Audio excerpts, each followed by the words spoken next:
wadembo kuba ku simu ngena gitimira gipininga wano tugezeeko okwexchange ebirowoozo kubanga naffe aboogera olumuseffe tutegeera ennyo ekigenze ewala tuwa endowooza zaffe okusinziira ku biki ebiriwo na biki ebigenda mu maaso na biki bitwalira bitulowooza ng'abantu ziba ndowooza zaffe ng'abantu sometimes newankubadde abantu abamu endowooza zaabwe ate baagala okuziteka ku bantu abalala oba abantu abamu baagala okuzanyira mu bintu ebingala obezinyirako n'ebitwabyogeddeko fe tugenda bugenzi mu maaso tugenda kwogera ku kintu kibaita ekya sipiika kigenda kwogera ku kintu kibaita ekya sipiika nzigenda kuwa endowooza yange nawe niyo oli waddembe nawe okuwa endowooza yo ku kiki kyolowooza kyalibadde kikolebwa ng'omuntu buli muntu waddembe okuwayo endowooza kubanga that is what people power is about. People power amaanyi ag'abantu nti naawe amaanyi ag'abantu ge maanyi go nga naawe awulira ebigambo byenkugamba naawe olina amaanyi go olina endowooza yo olina biki byolowooza ng'omuntu nange nina ebyange byendowooza ng'omuntu okitegeera so nga bwe mbagambye tezigenda kuba ndowooza zange naye nga mbalamusiza ku munna abandaba gyonna gy'osinzidde kubanga ondaba bassebo ne bannyabo muli b'amaanyi nnyo muli bakitiibwa nnyo era buvunaanyizibwa bwammwe buli munnayuganda yenna alaba vidiyo yange eno oba n'agiraba okubeera nti oteekayo ebirowoozo byo teri muntu agenda kukyusakyusa nsi yo teri muntu agenda kukyusa kintu kyonna mu nsi yo okuggyako ggwe tolinda Bobi Wine tolinda Rubongoya tolinda Ssemujjuŋŋanda tolinda ani gwe kennyini nannyini mufu gwe kennyini obuvunaanyizibwa bubwo alaba vidiyo eno nange nina obuvunaanyizibwa bwange ku nsi yange naawe olina obuvunaanyizibwa obubwo tulekerawo okukwasa abantu ebintu nti twabimukwasizza gundi ki gwe kennyini alaba vidiyo eno wonna woosinzidde okuba nti nze ndaba naye nga tunaba kugenda ku mulamwa gwa leero ebintu binnyinyo bijja kujja ku mulamwa bintu binnyinyo ebiriwo bijja abantu ku mulamwa baddiikula mubalaba gye bali bangi nnyo abasukka mu omu abantu abamu tuyinza okuba tubeera nabo mu nsi muno naye nga abantu balalu omubeera n'omuntu naye nga muntu mulalu n'ekirala ensonga zino zikuliko nsonga mpanvu nnyo ensonga za ggwanga si zakuzannyiramu nti ojja kujja ozannye buzannyaawo male otambule ogende no bino si mizannyo gy'abaana bato nti muzannyazannya n'abaana bato bino mizannyo muwanvu nnyo ne buli muntu waddembe okukozesa essimu ye okukozesa essente ze okukozesa endowooza ye okuteekawo ekintu okuteekawo endowooza ye ng'omuntu waba okoze ekintu okirabye buli muntu waddembe oli waddembe okukozesa kyonna kyolina okukozesa oba okubanduulu oba weeyambula oba ozina mazina naye ng'otaddeyo eddoboozi lyo otaddeyo bwobanga olina ekintu kyoyagala okukyusa mu nsi muno ng'ekintu kikunyigiriza kyosobola okukolako kwe kukyogerako ekintu bwe kiba kikunyigiriza ate tokyogerako tolina kyokola the least you can do is to use your voice ekintu kikunyigiriza kozesa eddoboozi oyinza okuba omuntu tosobola kulwana naye tosobola kulwanagana kubanga akusinga amaanyi naye kozesa ekintu kyonna kyoba kozesa kyolina kiri within your powers kozesa amaanyi go kozesa eddoboozi lyo otekeyo eddoboozi lyo amaloboozi gaffe gano getuliko abantu kwe batambulira abantu bannyo tubazzaamu amaanyi era tuliwo okwezzaamu maanyi abantu baabula abantu bali discouraged abantu bingi n'ebigenda maaso tetwagala kuba tubiyudde nga tubyogera ne tubiddiŋŋana ne tubyogera ne tujja kusigalako nga tubyogera kubanga teri muntu agenda kukyusa kintu kyaffe ffe kenyini ffe geno kikyusa right omulamwa gwa leero eno nabagambye okutandika vidiyo eno ndowooza yange ng'omuntu nga nze mindset naawe kiri naawe olina endowooza yo nze endowooza yange yalibadde eri bweti tulabye ebigenda mu maaso Uganda especially mu race ya speaker olunaku olw'eggulo kyewuunyisa ku kibiina ekigamba nti kirina democracy omukulembeze w'eggwanga yakutte ba MP b'ekibiina ki ekya National Resistance Movement ekyababbi n'akiteeka entebe ne babaggalirayo ne basulayo bannayuganda basinga temwakitegedde kubanga oluwe embiranye ebaddewo wakati wa Olanya ne Kadaaga naye omukulembeze agamba mu kibiina kyalinamu kye bayita demokrasiya yakutte ba MP ne babaggalira entebe mu State House basobole okuba nti tewaliwo kye bayita nga bwe ogamba tewaliwo kye bayita kukumpanya mu kalulu ka sipiika mu kamyufu kubanga kamyufu kukaganye nga balina ku ending up nga bazzeeyo wani balina ku ending up kuddeyo w'omukulu asinga obubbi mafi okudewa omukulembeze mbu weggwanga ekibiina kyabwe agenda ensonga ezo azigonjoole kati omukulu olw'okuba waliwo ssente ezabadde ziwanyisiganyizibwa nga ba mp abamu bagulirira akalulu omu ku bakandidate tebagulirira bannaabwe abali mu pate y'emu bateekayo ssente nti owa ntaddeyo akasente mbadde nsaba onnonde ku bwaki nzabadde nsaba onnonde ku bwa sipiika kakati omukulu okugjawo embiranye eno kyeyakoze ng'akwata bana bali mu kibaasi kye ba mp be ng'abaggalira mu state house era gye baasuze kakati awo fe aboogera be bagamba abayaayi awo bwe tuteekera ebirowoozo byaffe nti gwe pateyo oba ogamba nti pate erina demokurasiya okulonda obulonzi omuntu mu kalulu ka sipiika olw'okuba olwo exchange of money okugulirira kakati fe tukakasiza ku kinti abantu bakwagala abantu b'ensi nti bakulonda kuba pulezidenti era tukakasiza ku kinti ekibiina ekyo kinasobola okuwangaala nga omusajja ono amaze okuva ku ntebe entebe gy'alimu ng'agirimu mu buyaayi olwa sipiika bakutte ba nrm ne babajjako amasimu gaabwe by force lwampaka ba mp ba nrm ne babaggalira mu state house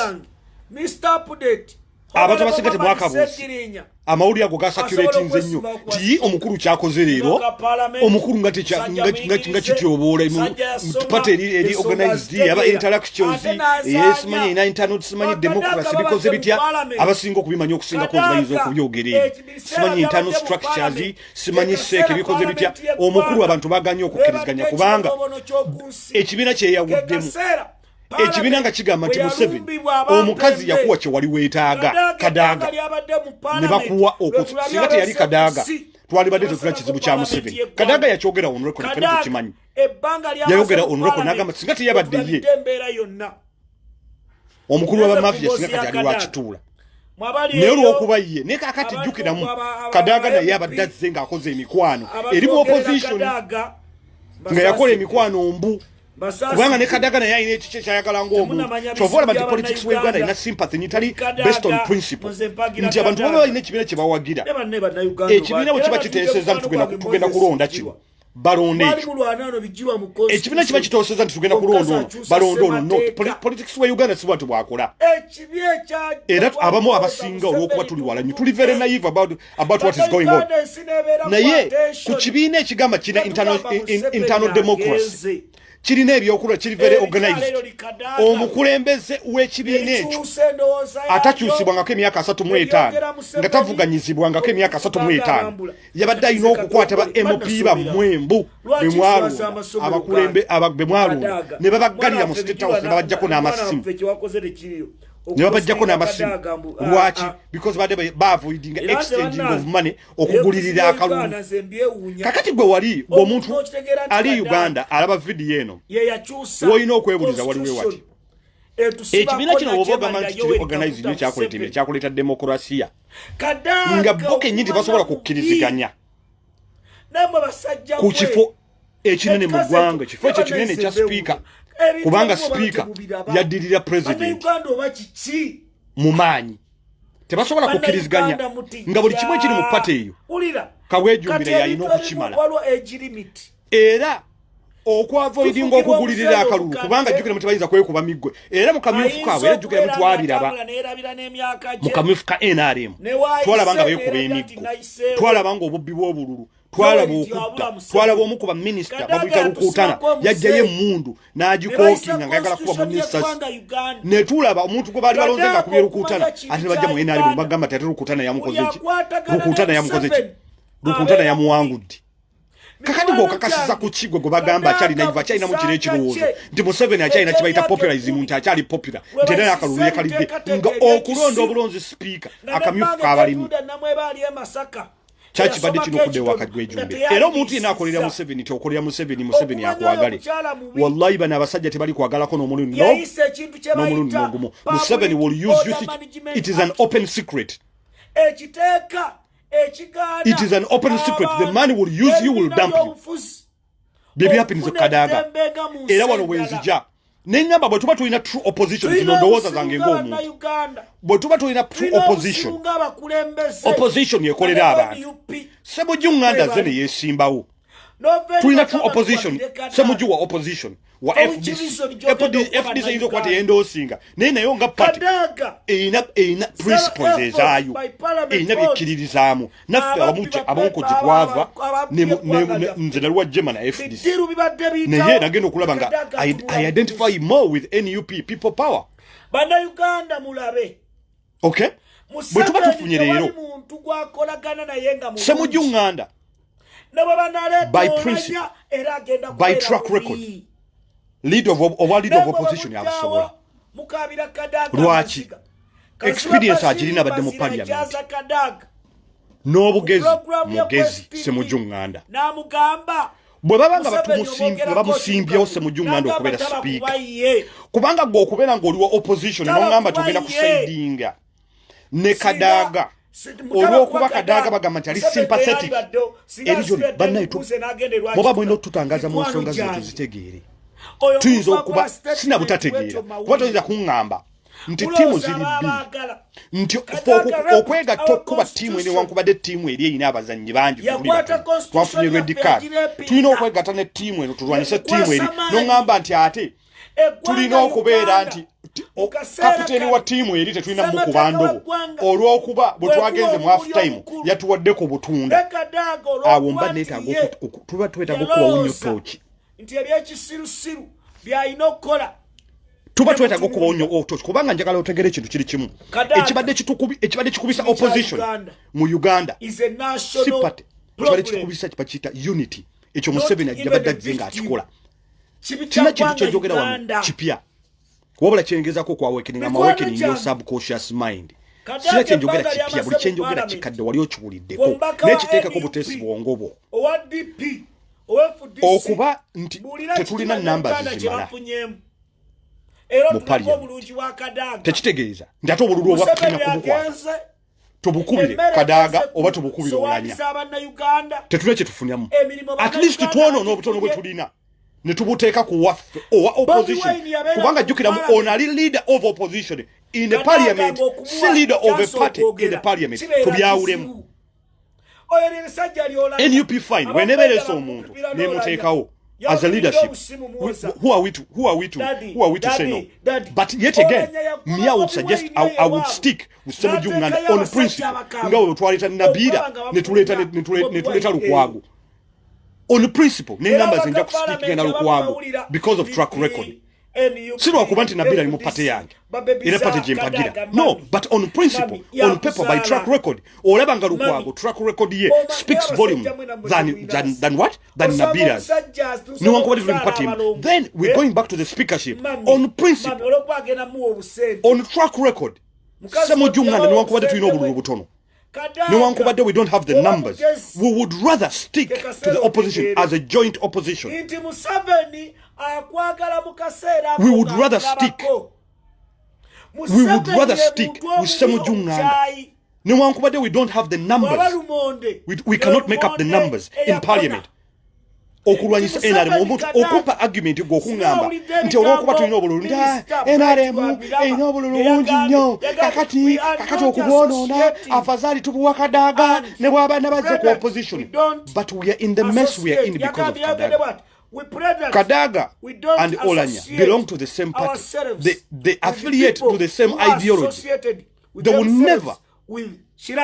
will never stick to the ideology of the opposition. Muyinza okusekana nga nkwade scenario ya mupiira nti tiimu eri ebadde etukuba nnyo etukubisa endobo refuli ali ku saidi yaabwe naye tiimu eyaffe eriko abazannyi batono tukyasobolera okubeera involved in the match kyova olaba nagambye nze nganze my opinion is according to my MPs betulonze they will not have an effect in terms of passing any sort of legislation. They might not have any sort of effect but what we can do they can actually give us information to checks and balances is a parliament.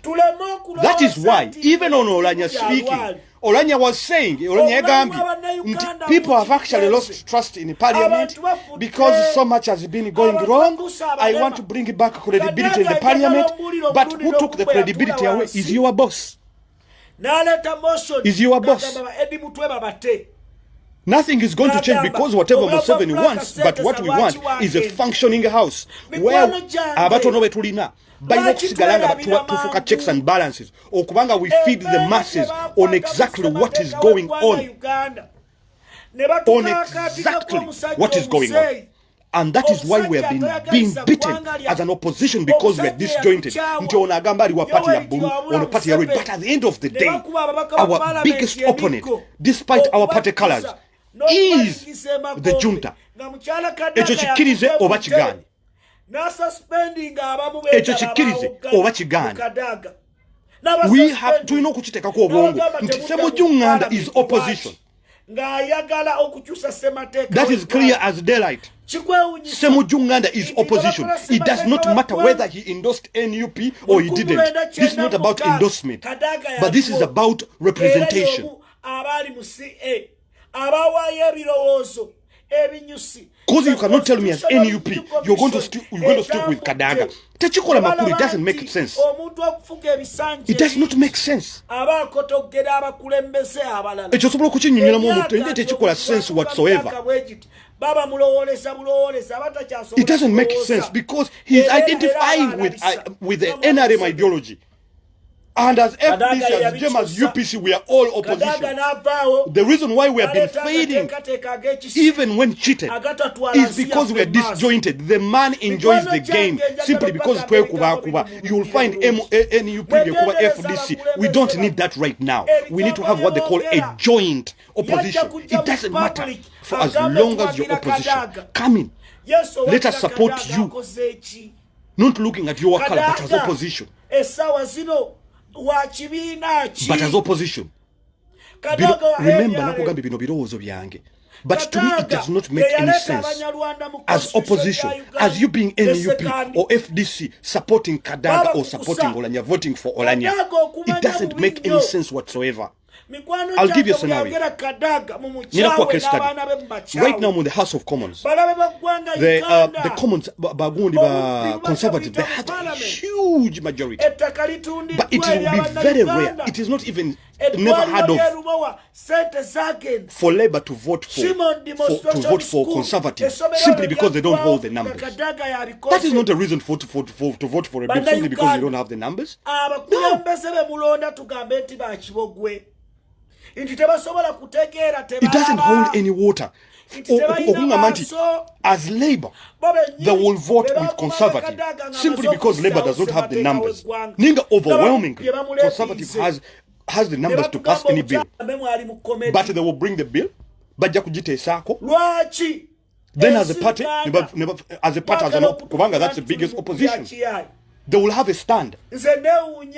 According to this bill, what is our stand? Stand here for Richi. But now when it comes to the speakership, Ssemujju has put himself forward. Before Ssemujju becomes FDC, his opposition. That is clear. Era nkuwadde biki byalina okusinza ku ndowooza yange. Principle yengo omuntu aina track record, experience agirina. Because remember, being in parliament is not just about showing up. You are an elected legislator. Parliament will not teach you how to do your job. Parliament expects you to do your job. That is why nagambye mu party yaffe n'aba MP abalala abapya abatali mu party yaffe mwetaaga okuddayo mu polishinge. I don't want to be a populist. If you are my brother, you have a job and you don't actually have what it takes to do that job, but you have the job, I would encourage you to have some add-ons. Do some extra courses. Okubanga ofuna add-ons. Whether it is Kadaga or Olanya. Okubanga ofuna extra nga oyongerako ku ekyo. Omulimu yeso ogulina. Na you're lacking experience. So what do you do? Okola ki ng'omuntu? Tayina kyeyogera. Yongerako kakati ne ba MP baffe tubagamba you are elected as NUP and as opposition. Tekijja kukola makulu kuvotinga for Olanya ne tuleka Ssemujju nga opposition. Tekikola makulu whatsoever. Tekikola because this is NRM. Everybody knows that. They hold the numbers in the house. It's okay. Tulabye ebivuyo ebibaddemu mu kulonda just omuntu okujja okukiikirira. And mind you, Rebecca Kadaga has refused. Abiganye. Pate eronze Olanya. But mind you, now Rebecca Kadaga is going to come as an independent speaker. Yes. Because remember, within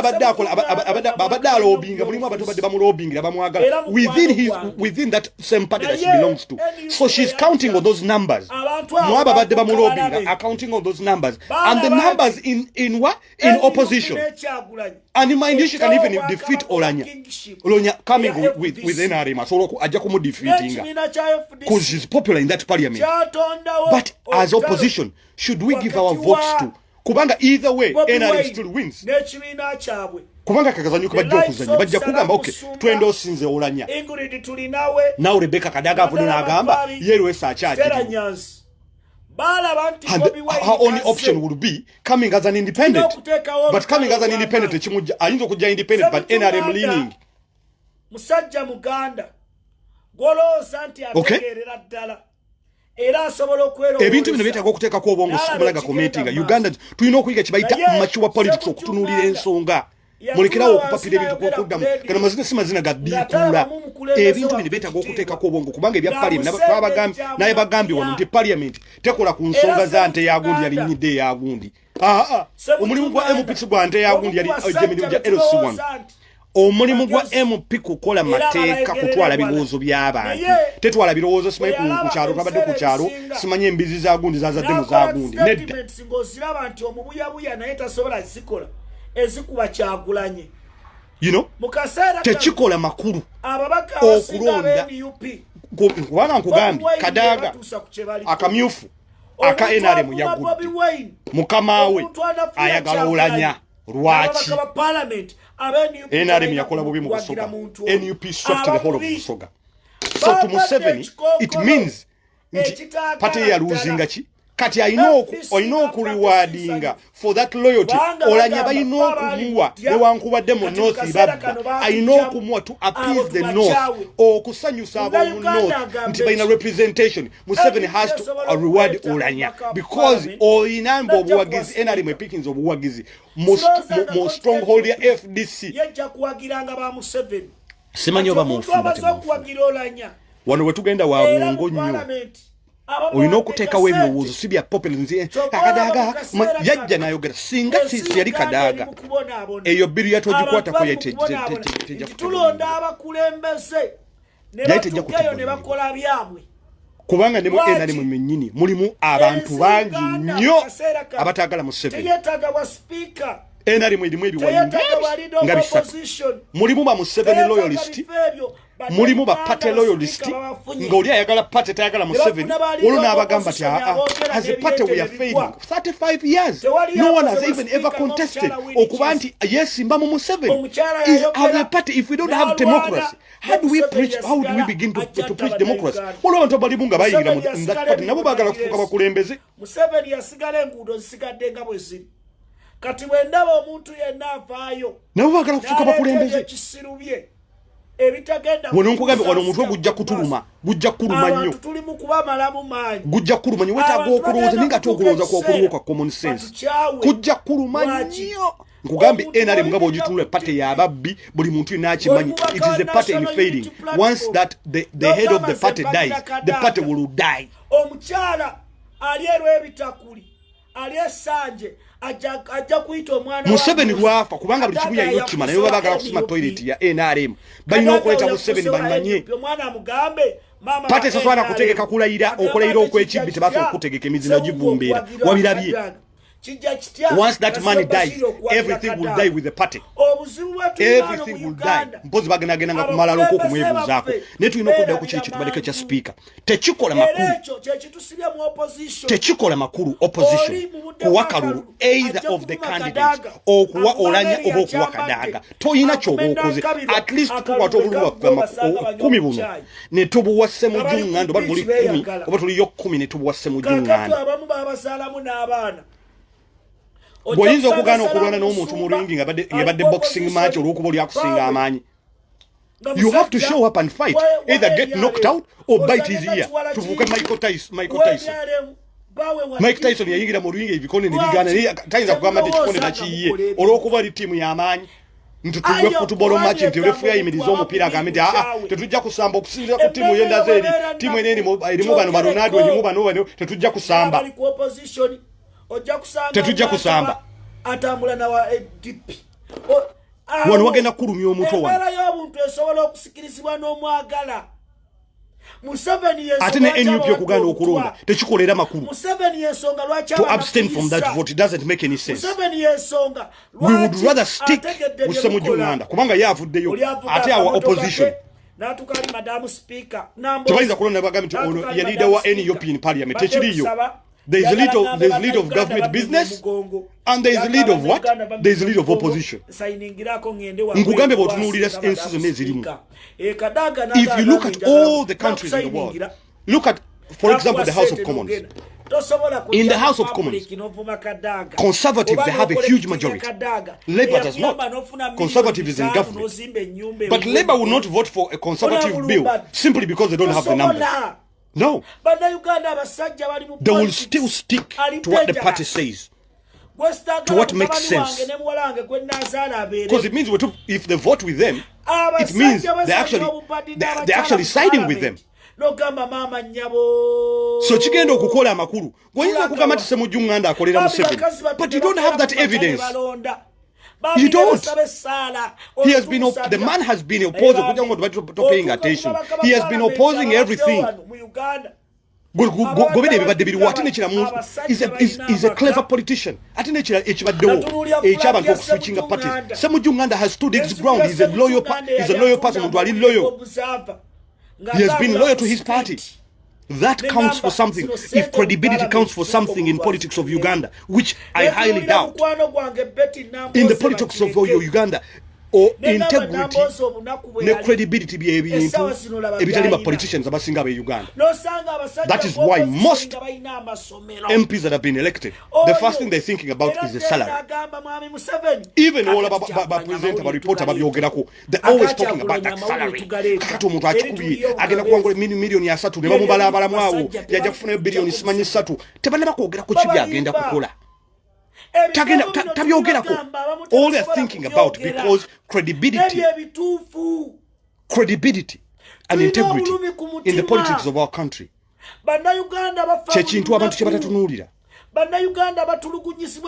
Integrity chekintu abantu kibatatunuulira. That is why nothing benyini abantu babalonda abantu. Sometimes we have to question ourselves. What kind of representation do we send? But representative chibe tusindika abantu abatuchikira bantu chi kubanga our leaders are a product yaffe abantu. That is where Kanywa Musayi wabadde. That is where Kanywa Musayi wabadde as opposition. It doesn't matter where you fall, but as opposition in oxygen together. NUP cannot afford to fight FDC. NUP cannot afford to fight with UPC. No. We cannot afford that. Bino byokulwanagana bye bivuddeko Museveni okusurvivinga for a long time. Yes. Politics is not about sympathy. Simaito sympathizing. Kale mama, kale oyo police we gutwala. Kale mama, simena mujira ebitindi wakadago jakungulayo olimba. Tebirimu. I have come to learn so many hard lessons. I'm not a politician. But according to kitone nyo kyemmanyi kubanga nange sinza ategeere nnyo. Olunaku olwencha. Sinza ategeere nnyo. Ku kitone nyo kyemmanyi. Oba kyendaba. There's a lot of political immaturity. Musia. According to study when they say that it is conducting, how they conduct government business, how they conduct parliament business. Our parliament is a laughing stock. It is being held by one man. Whatever he says goes. But it's not just him going to Uganda, whatever he says. There are other human beings who have their own heads. The reasons as to why they cannot do the right thing, right? Is simply because they are there for their personal needs. We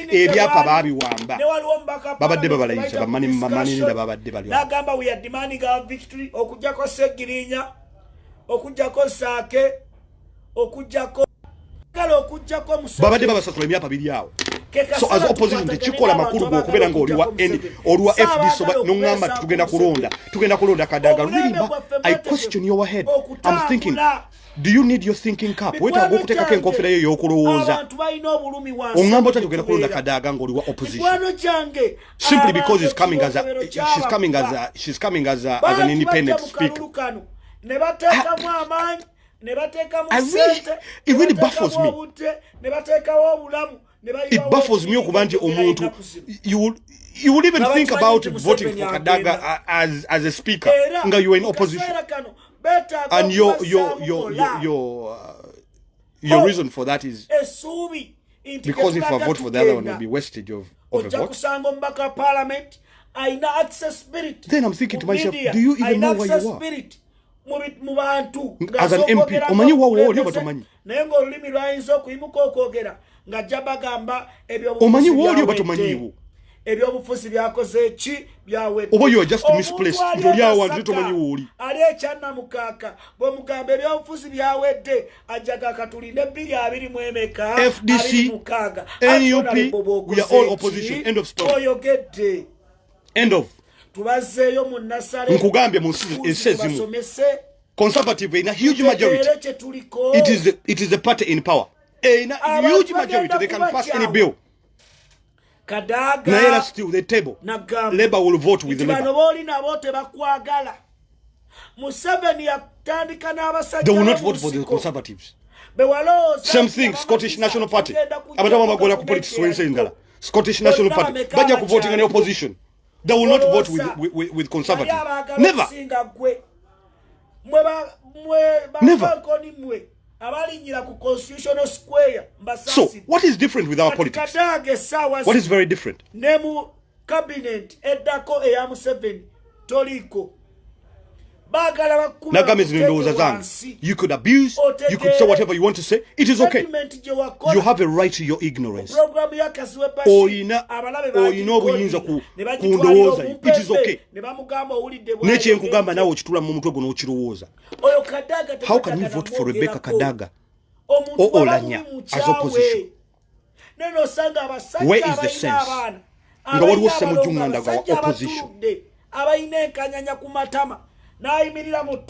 Ngo opposition. Can you imagine? Omanyi tuve mu politics wa palapasi bintu byokuddawo kwewuddiisa and try to tell people what they want to hear simply because twagala ku becoming irrelevant. This is common sense. Kyakulowoozamu nti tiimu eri tugivuganya naye badde jjanga ebikopo ebadde ejjanga eri naye tusobola okwegatta ne tiimu eri tukula abazanyi mu tiimu eri ne begatta ne tulwanyisa tiimu eri. Sagirinya Muhammad ombaka w'abantu ng'abeera ku bulwadde ku butwa baamuwa ng'alaba muwagira Kadaga. You know? You need who will listen to your opinions, but opinions is zinaayita ebirowoozo byammwe binaayita. She will listen, but nothing will pass. That is where most people go wrong. We need an we need a speaker who would listen to our opinions. Nebi naita nekadaga badembo abihuliriza. Nekadaga go bachiche. Never at the end of the day it goes down to numbers. He's not going to win. But does that mean we have to support NRM simply because we don't have the numbers to hold? Then why have a parliament? Then why have a parliament? Somebody will give you an argument. Besides this, somebody will not win because of the numbers. That is a bogus argument. It is bogus. It's nonsensical for someone to come and say simply because we don't hold the numbers we would rather vote with Kadaga because Kadaga will listen. After listening, what does she do? We are looking for the results. The listening is the process. What is the result of the listening? What is the result? Wake up, my friends, my Ugandan people, wake up. Muzukuke. Mujja kujjukira Mugambe, the man spoke. Omusajja ajja okumwogera. Si ye mugezi nnyo musirusiru, but he spoke sense. He spoke sense. Yes, he has been listening to opinions of the opposition. Then what? That is the process. What is the result of that listening? What happens? Overwhelmingly, Kadaga was there listening. He came on, as a matter of fact, that woman, we are in a mess because of her. She came, Najaku TV Nagamba. If had it not been for her, Tibahabura wouldn't have been on that ballot paper. What did the listening do?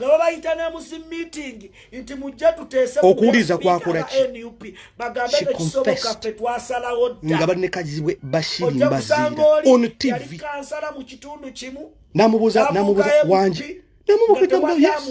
Had it didn't been for me. The reason why Rebecca Kadaga is purged is because of loss of support from Busoga region. Because NUP swept Busoga. Swept Busoga.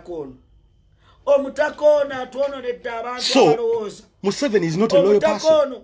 Museveni is only loyal. Is only loyal to people that keep him in power. And his interpretation of loss of support is I have to get rid of you because I don't have the support. I'm only loyal when the support is there. Museveni is never a loyal person. Never. He's not a man who has ever stood on his word. Olanya is going to be simply a puppet. Olanya and Kadaga, there's no difference. Because whatever I do comes on paper. Whatever they have to do will have to come on paper. Whatever they have to do will have to come on paper. This is what we want, A, B, C, D. That is why, as a dictator, Museveni, his argument is, if I'm a dictator, how do I come up with all these MPs? This is to be that is where sometimes the noise has to stop and the brains have to start working. Listen, we don't have the numbers. If we don't have the numbers, but by principle, on principle, we are sticking to whoever is contesting as an independent, as an opposition. Uganda chichi.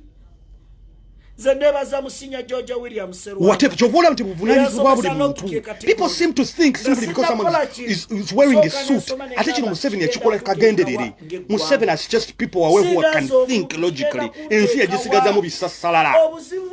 These are people wearing suits. But how they talk one-to-one with them?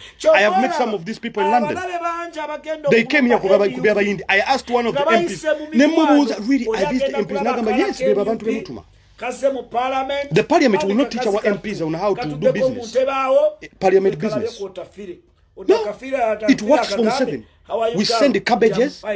That is why ba MOP abarondedwa mulino okugenda ne musoma tuve mu bitu byokunyumirwa obunyumirwa kubanga tukoye.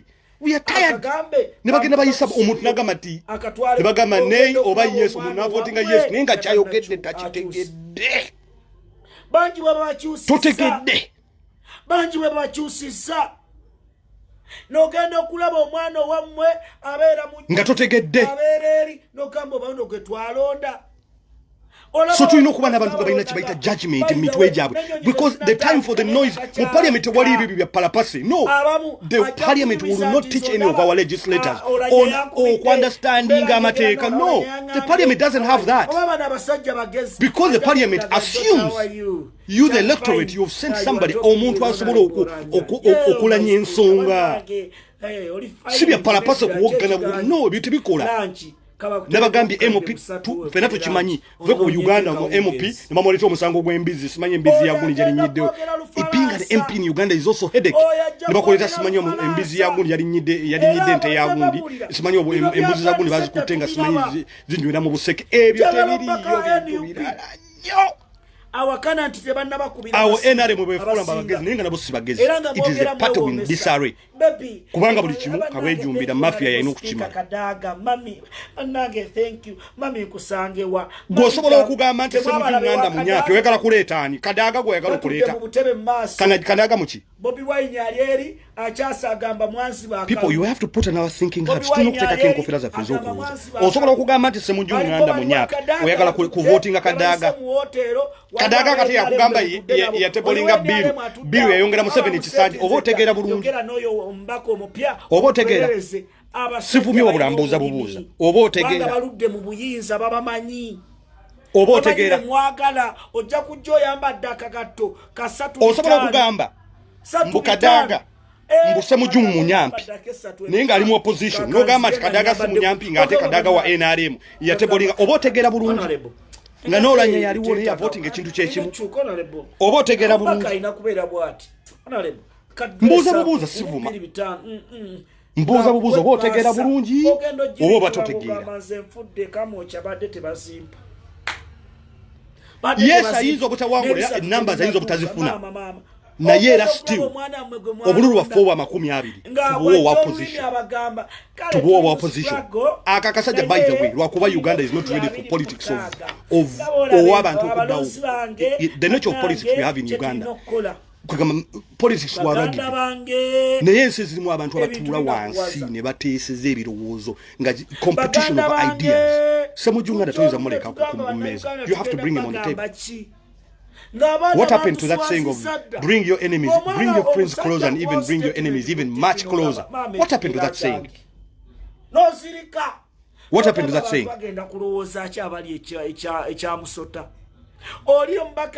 What happened to that saying?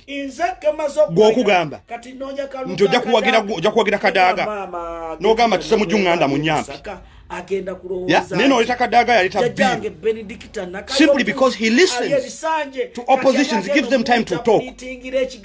But what happens to the voting itself when passing the bills?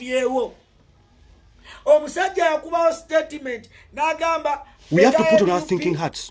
Tulina okulowooza. That is why your people power. Amaanyi gago. Nkugambye parliament egenda kusomesa muntu yenna gwe twatumye. Parliament assumes you as an electorate, you have sent the right people for the job. Kati bwogamba we don't have the numbers. Then why are we sending MPs to go to parliament if we don't have the numbers? They're not going to be. Why are we sending them there? Because even with that small majority we have, we can build up from that. Tusobola okuzimbira ku ekyo. Netulina okuzimbira ku bantu abali tasked okumanya omulimu gwe bagenda okukola.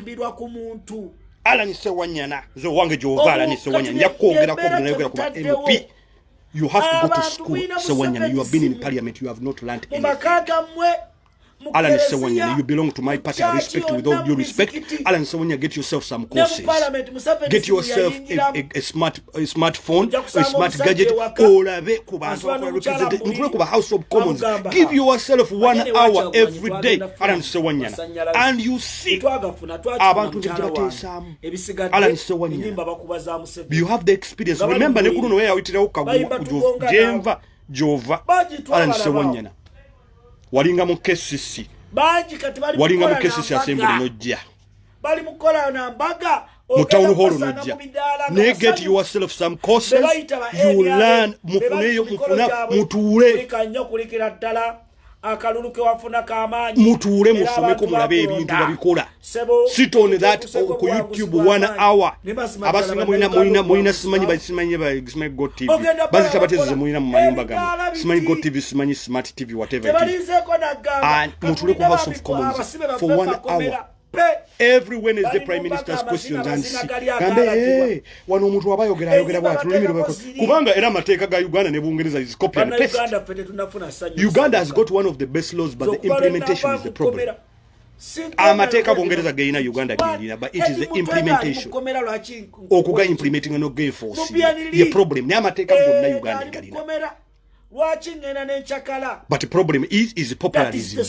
We are sending most of the time the wrong people who are thinking right now is salary muntu akute calculator ye tanaba na kuyita bantu kwa manti omanyi nakozeka office ngenda kwavinga clinic clinic kitegeeza ki ba MP balina kibayita clinics nti batwala ebirozo by'abantu on a given day you make an appointment go to that place n'ogamba nti oba muntu Makindye East office ya gundi ya MP eri wano their clinic the day of the clinic ebera olunaku lwakutano ekyo Museveni takikiriza kubeerawo because Museveni tayagala bantu bagezi ayagala kufuga basiru Museveni the mojo bwana nti education yagitta media n'agitta kutwa kalakata abantu balana kalakata mikwano jange temunategeera kye ani kalakata. The state depends on that. This is survival. It is keeping people more ignorant. Bulobera kwanika kalakata nimubera media ne bagitta nobateka kwanika kalakata kusawa abana zibalina okulabira mu katunyu baba na balina okuyibira mu bateka ke education nefa. She survives on that. While this is happening, they get their people, take them abroad because then they can afford to do that. Then they can come omuntu najja n'abulira abantu bintu batategeera kubanga babuli batategeera. Mulabe ku kuswera ini yabaddewo. People who are going to legislate are actually struggling. Omuntu a struggling okwogera ekintu ekiri ku lupapula. On paper. Kyemwayagala tetunnakifuna. On paper, on paper. But his legislator is struggling. Yes, we understand it's not your language. But we are sorry, English is what is used in the parliament you're going. Somebody will struggle from okuva ku LC1. Mutuba mwade chipapolambo ayola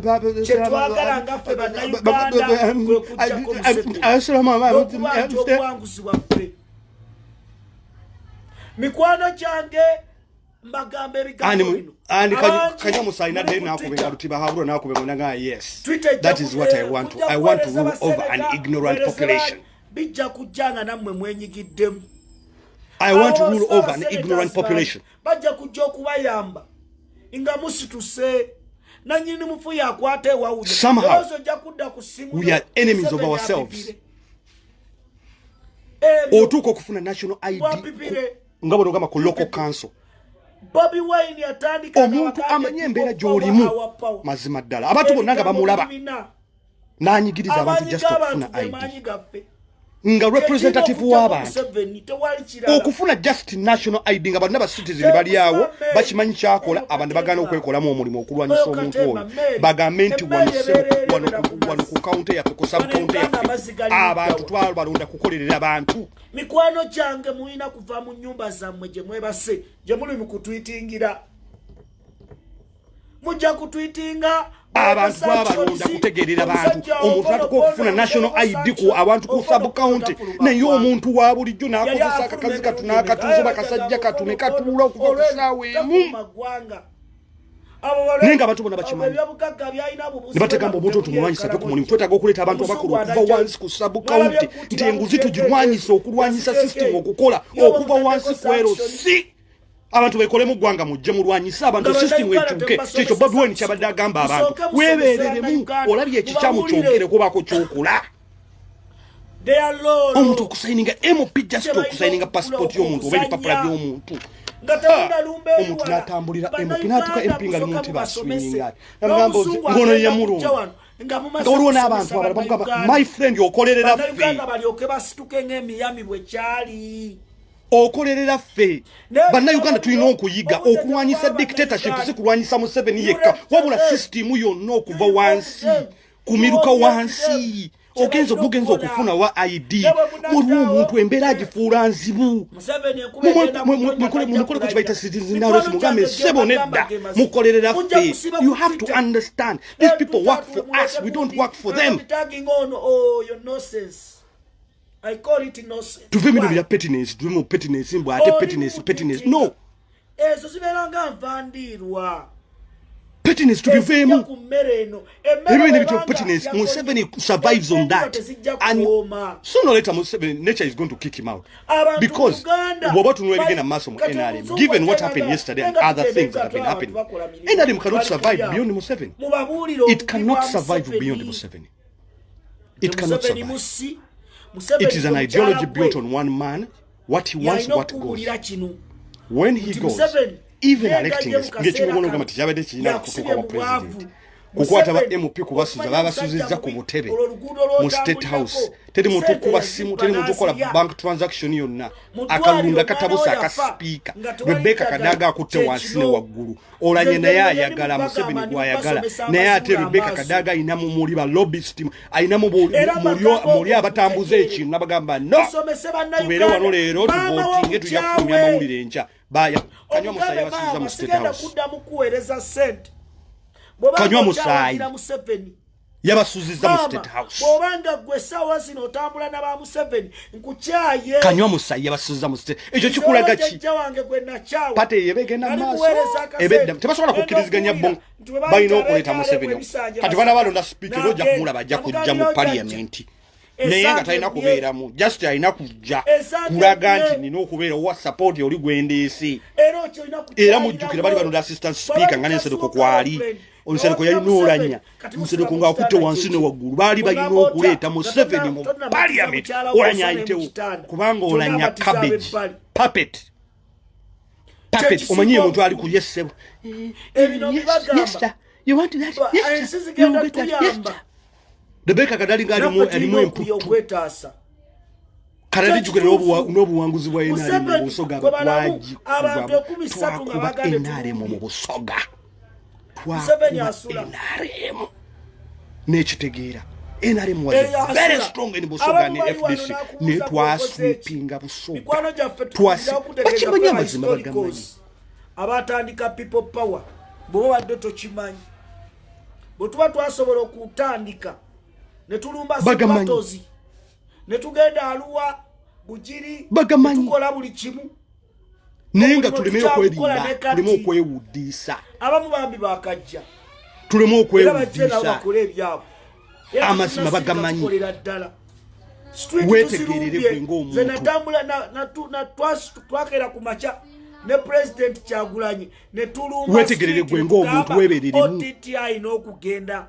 ng'omuntu gwe wetegerere omukulembeze wo gwe watumye wallahi tebagenda kumuyigiriza kwogera na ku representation okusibula banna Uganda tebajja wonna buche tusobola tukikola tebagenda kumusomesa Museveni ajagenda naye tusooke tusomese banna Uganda tebagenda kumusomesa naye tekikola makulu it does not make sense for you social media so kujjako Museveni okugamba nti osidinga ne Kadaga tekikola makulu nga tulina opposition ng'ate mugezi an experience agirina tuyinza okuba tuli of different party colors nene ekiri mu system takimanyi eyo system nkambwe mikwano gyange system nkambwe mwebereremu tujjeko omusajja ono ebyo bya Kadaga tulimaze ngenze ku Mr. mwebereremu buli muntu yebereremu weerowoolezi you have to put your thinking cap on. Put on your thinking cap olowooze zino ndowooza zange nganze remember I had to make ekyo nyo kikolako disclaimer eno ndowooza yange nganze it does not make sense to me ombaka mmwe Segirinya Muhammad are we in opposition are we playing some sort of pretense game what is happening tuteekateeka addeyo this is serious business agende Bulaaya basobole okumujjanjaba serious business Segirinya ngabe tubadde tubategeeza ebiseera it is your responsibility gwe ng'omuntu kadiga ku ggwanga mujje mugenze ku sub county level oyagala kufuna ID omuntu akulemeseza Nairobi bwe yafuna obujjanjabi Nairobi akulemeseza eddwaliro lye twasooka omuteeka so at the end of the day it is all down to you ne bategeera nti it is down to us so that is what I say most of the time we are enemies of ourselves embeera yali mbi nnyo nga mawulire ago gamuguddeko exactly someone has made a very interesting comment bali bagala kuwa olanya liwe okusobola engeri gyebasobola okucheatinga mu north kubanga ebusoga kyagaana Mr. Update netumutwala mu ddwaliro and remember busoga Rebecca Kadaga was a speaker yalina all the tools Museveni mugambe buli kintu kyonna ekyokozesa wali okirira amajjo galina amaanyi ogalina lwaki tetwawangula lwaki baatukuba bwe batyo naye ekibumba kiri lwaki baatukuba bwe batyo ekibumba somebody's saying somebody's life you can go it's okay we are all delivering the same message but in a different packages you can go it's okay it's a matter of choice You don't have to make an announcement about it. You can simply exit. It's okay because we both belong to we both our package ninga tuji packaging amungeri yanja u. Ainenge jachikola mu nange ninge jachikola. I'm not going to go off simply because you told me his life. I'm not. I'm not. Mr. Pudet Katonda namuyamba ne bakendeza kye bakendeeza. Semujunganda is what as opposition we have to stand for. Tetujja kuleta bulesi bipapali simply because omuntu tujja kuwa Rebecca kipapali simply and Rebecca's Kadaga is going to become as an independent. Bajja kuchitega emirundi ebiri batega emirundi ebiri nonfuna ne nonfuna. Mr. Pudet ne tumusaba ajje alayire kubanga ekifo ky'obubaka wa parliament ekyo abantu bajja kutega emirundi ebiri olanye eno batege eno. Mikwano gyange what they have to come out with is two people have conflicting. The best man wins. But whichever side, NRM still wins, but we would rather lose, but we lose on principle. We would rather lose and lose on principle than lose as fools. Because you claim to be opposition. But at the end of the day, you voted for a speaker who belongs to the other side. You're opposing. So where is the sense in that?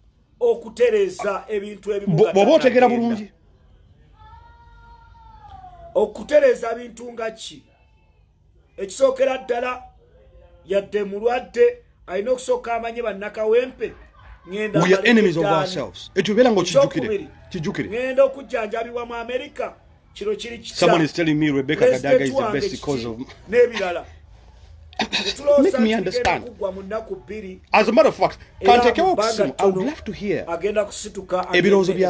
people saying Team Kadaga. I would love to hear give us the reasons as to why you think Rebecca Kadaga, belonging to NRM, passing to Jikwata, is the best candidate. Please make me understand this. Maybe in that again, but I'm sure I understand. Ntegera nnyo. Omanye obusibo obuli e Uganda. Kantekewo essimu abantu bakubeko. Abantu balooza buli omu abeera mu comment. Twandisiganye ebirowoozo. Bagenda kutufaako.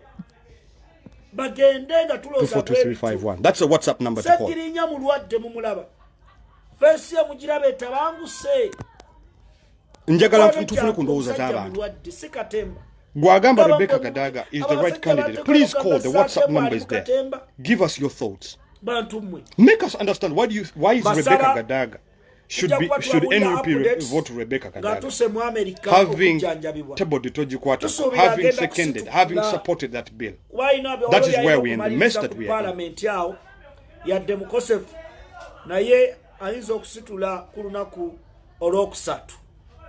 Call us, the number is right there. The number is right there. Why do you think that Rebecca Kadaga is the best candidate? I would love to hear your thoughts. I would love to hear your thoughts. 22 27 58. Having Tabo Tojikwata, we are in this mess. But we're having Semujunganda, who you claim is Munyampi without evidence. But simply because you had it somewhere.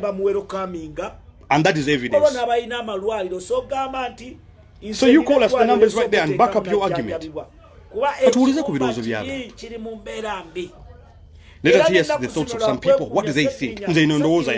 I'm not campaigning for Semujunganda simply because I belong to the same party as him. No, but I admire. No, Sarah, you can call me and give me your argument. I'm sure you haven't got one. I'm sure you haven't got an argument. You simply want to type on. But call me and give me your argument. Why you think that Kadaga is the best candidate compared to Semujunganda? And why do you think Semujuze Munyampi? Why? Because he has diverging thoughts from yours. Tujja kulinda ku ndowooza z'abantu tuzifune. If there is any. Waliwo abaagala Katongole nga gwe baagala. Waliwo abaagala Mr. Pudet nga gwe baagala. Kati abantu abamuze mbewuunya. Kadaga was used and dumped. Now Olanya is also a yes man. They both belong to the same ideology. They both belong to the same ideology. Voting in FDC mall or Wombideka. That is your opinion. era But remember, this is politics. The mind. In what the case scenario? baganda baffe ba Eddie Mutwe, Yeah, UK government. Banubianli, UK government sawa ya lero ina chibaita conservative. Ina chibaita mwezi huge 25 majority ku Lwokubiri. in the House of James Commons. Mubiru wa 17 omwezi Huge majority. ogujja. Huge majority. Tubasaba But as mweberere, Labour and tubasaba SNP and, you know, Liberal Democrats, they will never vote for a bill for conservative. No. Because as a party by stand here. Omukulembeze waffe Kyagulanyi Ssentamu agenda kufulumako eggwanga Uganda. I think we've missed that caller. Tulindeko omulala tukubira ku simu tuwulire. Njagala nnyo okulira ebirowoozo by'abantu. Tulire ku birowoozo by'abantu. Afiiriddwa maama Hello? Swabula w'omukisa atugambye nti mugenyi. Hello? Mugenyi wa Ghetto TV alabika ye mugenyi. Afiiriddwa maama we kitalo nnyo. Swabula assalamu alaikum wa rahmatullahi. Mugende ne YouTube ya Swabula mugikole ki? Mugisharing mugenyi afiiriddwa maama we kitalo nnyo kitalo ddala. Toyina network katuwuliza ono. Hello? Muganda kwa mugenyi tugenda kubeerayo. Yes, Nina. Comrade waffe. Hello. Kakati. Lesebo. Mwala mchala Patricia Sewu. Kakati. Tumuyeza yesa. Tuli mukati abaga. Mwebale nnyo, mwebale. Can we get to the point? Yes, Nchitegera, you want to compare UK. I'm not comparing. I'm giving you a case study. There's a difference. There's a difference. Okay. Kakati ze chenda bawo. My point is, Uganda yali part of a contribution in Article 102B okugenda. Mubiru James they were voting bakwata ennyonyi oba basi ne bagende Tanzania just to play friendly match. Kati bw'oboone Nyakadaaga ne Ssemujjunganda naye olina okumunenya. So who would you rather side with for speakership? At this stage, new twali standings up ne tubalaga nti here we have come, we shouldn't have voted kugenda mu mess our name kubanga this vote is very crucial eyinza okwonoona new abantu ba NRM, we know them very well, and vote eyinza okudismantlinga new sincere. So you're saying that NUP should abstain? Yes, I think so. Because Semuju, I want to tell you background of Semuju if you can give me 1 minute. Semuju is student Gubaleza wano mu UK Parliament n'amalawo omwezi mulamba ng'asoma. He's a very clever guy. So why wouldn't you want to use that someone like that to your advantage? Nanti abadde nnyo mu NRM is behind NRM kwe Ssemujju kubaana bonona abafudde nga bali mu Buganda. Did he ever come out and say anything? Obanga simunyambi. He has been saying it. Did he ever come out and apologize? He has said it. He has been condemning it. He has on several occasions. James Mubiru agenda kuba akomawo. Several occasions. I don't remember the day. Several occasions on so many shows. So many shows. He has been saying it. He's saying it is wrong. It is wrong what is happening. Yeah, but if you are blaming Kadaga, I am not blaming him. Giving out to Article 102B, you should blame Ssemujjunganda because Ssemujjunganda was the chairman of opposition during Article 102B. He decided to go to Dar es Salaam to create just a friendly match. He knew all of it that this was a critical time to stay in Uganda. We don't want hypocrisy. I prefer you not to vote any nonsense. Thank you. Katuulize nono. Hello. Nerigo timu ya fete tutudde. Nebaza Anthony wa Mary. Kalisebo nina kyenjagala okubuuza before nga sinaba place. Mbuuza. Shami mu Malende. Amanya bampita Ematakejjatako gatata wa Mashe. Nti Kadaga tasobola kuvayo n'agamba nze kati bangi bangambye mu president NRM mwera bageze mu NUP era neesimbyewo tekisoboka. That means by no having a re-election. You know why? Because she came on parliament ku ticket ya NRM. Tekisoboka kubeerawo. Mutegeeza abantu kati awo kiba tekisoboka awo nno gwali eyo ng'otudde nnyo bambi nti bagambe nti Bobi Wine agenda kufulumako mu ggwanga Uganda nge totya tuba twamaze okiteesaako ne tugamba nti pulezidenti opposition bonna tubuste mu Uganda omukulembeze waabwe Uganda naye tumugambe kati obuyinza tubukwasiza nawe tubona ba NRM bayobobye era tusuubira Cambridge University kwogera kweri abayisa abo. Thank you so much. Webale nyo bali ddala katuwulize n'omuntu omulala ajja kwogera nammwe gy'anaayogera nammwe naye nga agenda kwogera nammwe ya confirminze omukulembeze w'eggwanga Uganda Robert Kyagulanyi Ssentamu n'ebirala bintu byagenda okukola naye tetujja kubyogerera wano olw'ensonga nti omumpembe kwali andaba ate ng'ensonga ezo nkulu nnyo nnyo nnyo naye tubeebaza bannayuganda mwenna awasobodde okuyimiryawo kubasitwange n'eggwanga Uganda tunakuwalyamu n'abalina ebizibu ebyakye ebyenjawulo neebaza abacomrades abagenze ne basiika mukwano gwakodaniyo mwebale nnyo mwebalire ddala tubagala nnyo mikwano gyaffe omulimu gwe mwakose gw'amaanyi mukama campaigns. I've never slept since Bobby started the campaigns, and I've been following this Semuju in every radio stations, in every TV that Semuju appeared. Semuju never liked Bobby, and he never liked Noop. He was against Noop. How comes now he needs Noop to help him for the position of the speaker? It doesn't need to help him because at the end of the day, I mean, he stands as a leader of opposition. Noop happens to be an opposition as well, on the side of the opposition. I understand. I remember last time when Bobi Wine wanted to be the presidential candidate from the other side. Semuju was the first person to be against Bobi Wine. He was the first person to condemn Bobi Wine.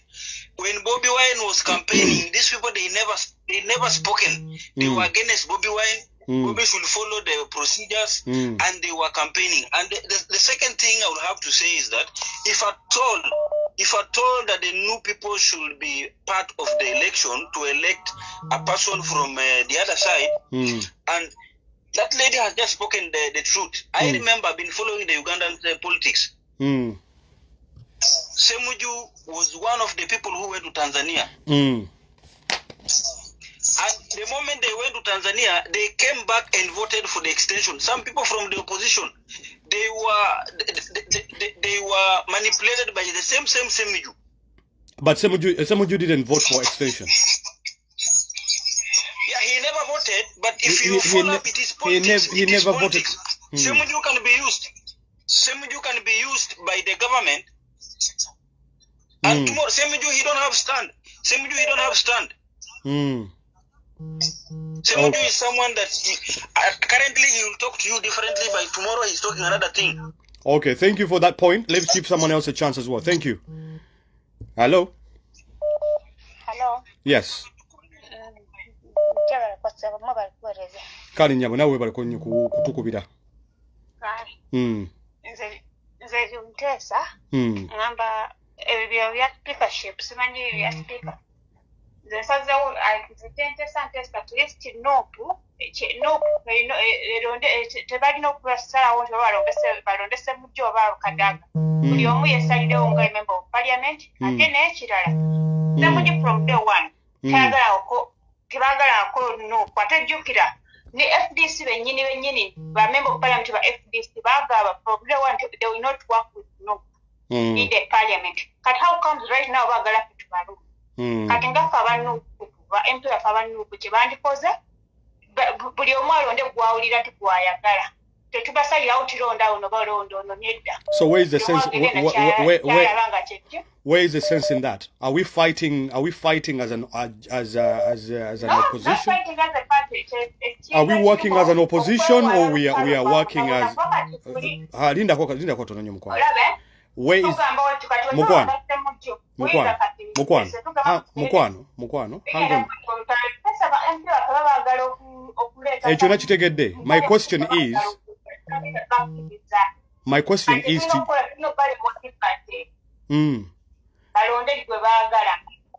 Ati nange nenkubuuza, where is the sense in that? Yeah, the sense is that yokokwe wala bine bya okuyo. Nkinze ndi wono nze ndi timu Ssemujju ndi timu Kadaga ndi timu Why? Kwe wala bya team. Okay, thank you so much. Webale nyo tukubira. Webale. Hello? Hello? Hello? Hello Sebo, akendeza ku dobozi liri mabega mu background oyongeze ku dobozi tukuwulire. Yes, mine sir. Jebale ko Sebo. Kali Sebo, nawe jebale ko Sebo. Kale nze nkubye kuva Australia. Yes Sebo. Naye mbadde njala kuteesako ku debate ebadde egenda maaso. Look, what we're doing right now is what the dictator wants. We are playing the dictator's game. Whether we vote for Ssemujju Nganda or Rebecca Kadaga, Museveni, it works for him. Reason is, kubanga bwe tulonda Ssemujju Nganda, we don't have the numbers. Bwe tulonda Kadaga, maybe we might have a chance. A chance of what? Kati either way, maybe winning just in case. Or winning what exactly? The speakership. Well, and how does that help you if you have a speaker that belongs to NRM? Okay. Kadaga is not so brutal, just like Olanya. Olanya works for the mafias. Definitely, everyone knows that. It's not about brutality, it's not about brutality, my friend. It's about what can be who can help you pass what. Who can help you pass what? Kubanga, to be honest, the speaker, if you have a speaker who belongs to a party like NRM, first they will have to look out for NRM. Yeah? Yes. So as an opposition, why don't you like Ssemujju Nganda specifically to come on the ticket of heading the opposition? What is the reason behind that? Okay. Well, we like personally I would like Ssemujju Nganda, but we don't stand a chance. It's okay. That's why chovola tetwagenze mu parliament twalibadde tetusindika abantu genda mu parliament simply because we have less numbers. Yeah, that's true. But maybe when we support Kadaga, we might have a chance. However, personally, nandibadde njagala Ssemujju Nganda. I must say this. Naye, do we stand a chance with Ssemujju Nganda?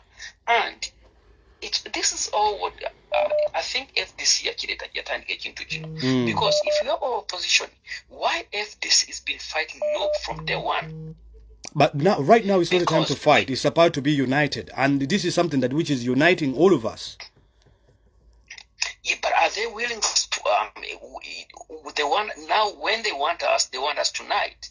But when we need them, they never united with us. I mean, if you listen to what this woman, the woman from Busoga, what she talks about, no, man, you can't just go trust this woman. These people, they are talking rubbish about no.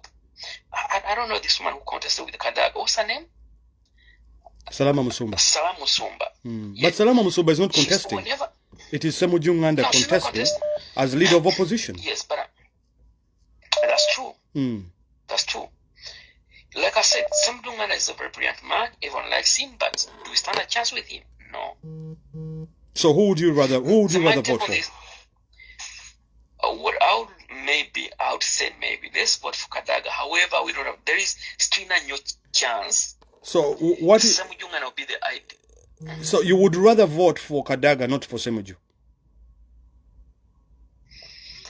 If we are voting sensibly, I would vote for Ssemujju Nganda. But as you know, Ugandan politics is full of surprises. I would vote for Kadaga. Thank you. Not because I like Kadaga, but because you would vote for Kadaga because you like Kadaga. No. I like Ssemujju Nganda. I'm not contradicting myself. I like